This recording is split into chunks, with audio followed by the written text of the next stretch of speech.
everyone, welcome back to my channel, Women on a Journey. If you are new here, my name is Emily and I am a second-year homeschooling mom. I'm still getting used to saying that. But on this channel, I talk about all things motherhood, living a healthy lifestyle, homeschool, and faith. So if any of that interests you, be sure to hit that subscribe button below and click that bell on the side so that you get notifications for whenever I post new videos.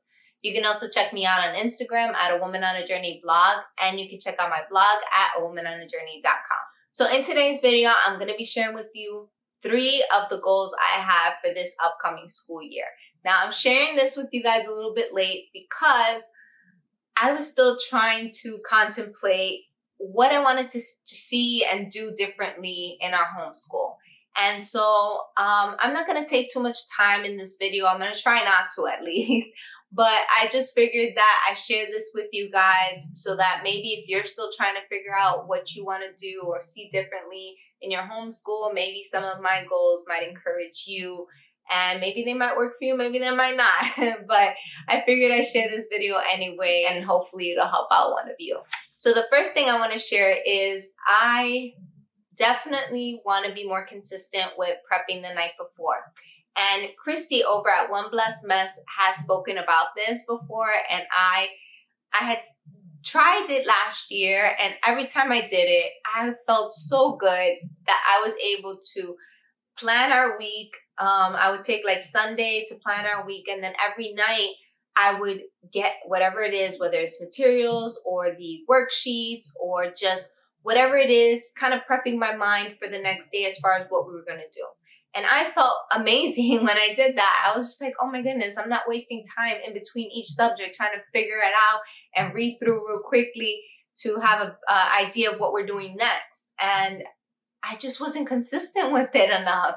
And I would stress myself out. And then I would constantly give my son, I would give him breaks in between each subject, which I kind of did anyway, but they would end up being longer because I was there reading through the lesson, making sure I understood what I needed to teach him. And we used All About Reading. So some days we might be using the reader. Some days we might be using the little, what do you call those? the magnetic letters. And then another day we might be doing worksheets, whatever the case may be, we might be doing a game.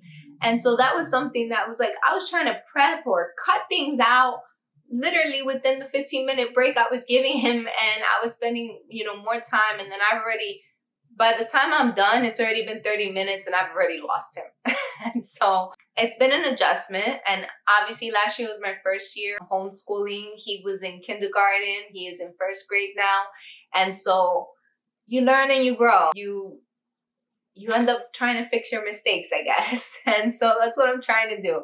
I'm trying to figure out, all right, this worked well. Why didn't I continue it? And so that's what I'm going to do. I'm going to be consistent with it. We started a little late this year because I wasn't ready just yet to get into our second year homeschooling. I really was just analyzing things a lot, thinking a lot, praying about just the homeschool year in general. So that's something that I just kind of took a little bit more time in just waiting, and now we've started. And so when you're watching this video, we're actually in our second week of homeschooling. So planning the night before is definitely a change I want to be consistent with. The second thing that I want to see and do differently in our homeschool is I want to be able to have more fun.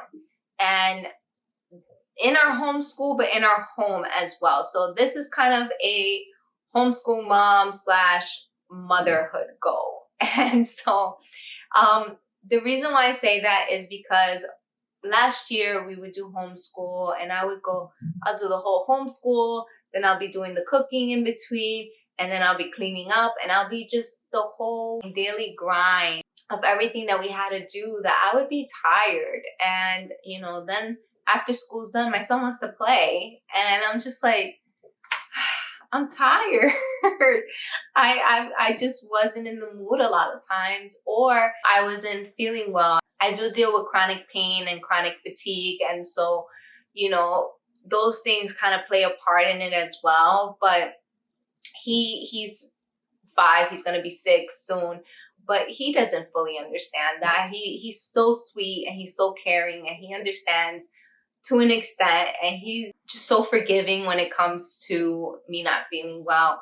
But at the same time, I know that, okay, school is school. Now it's time to, if not in that moment, making a specific time where he can look forward to that. This is the time that we spend together, him and I, whether it be going out for ice cream or going out for a walk or playing with his trains, whatever the case may be, that we set aside some time, if it's here in the home, even if it's 15, 20 minutes, like, he is the type of child who enjoys quality time. Like, that is his love language. And so I have to make more of an effort to meet that. And so that's one thing where I want to just be able to have more fun with him, play with him, and do things with him that bring about joy and laughter.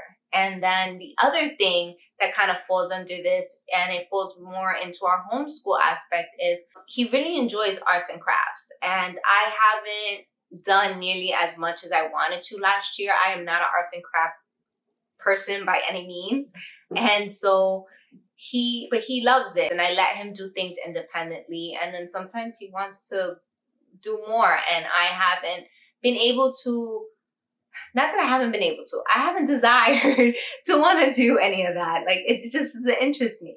So I'm going to change that, and I'm going to make a specific time that we are definitely going to be spending doing arts and craft during the week. He will have independent arts and crafts that he can do, whether Play-Doh, cutting, gluing, creating whatever creation he wants to create. But we will set aside a day that we will focus on us doing something together. And two ways that I'm going to be doing that is, one of them is a subscription box that I already have, and I shared it in a video recently, called Hola, Amigo. This subscription box is a Spanish subscription box, but you get some geography that you're learning. You learn Spanish, and you learn, and you do some arts and crafts. So Friday is going to be kind of our day where we do geography, art, Spanish, all sorts of things. And it's going to not necessarily be a core subjects day. So that is the day that I'm going to be taking. So we're going to be incorporating that subscription box in there.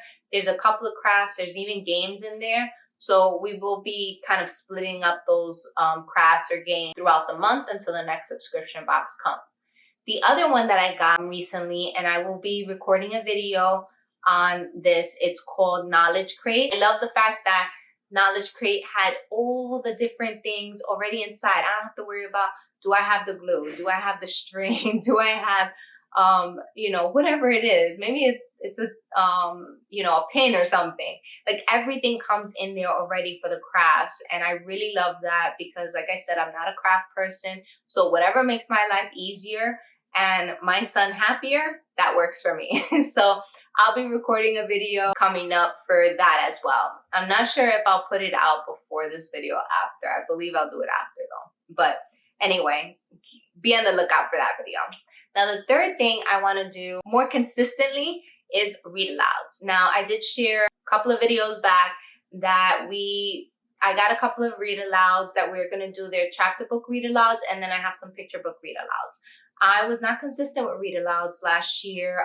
We would read several times throughout the week, but I knew that we should have been more consistent with it every day. Like I said, my son is going to be turning 6, so big chapter books are not something for this home. But I did get some chapter books that we have been enjoying so far, and some of them we haven't touched just yet.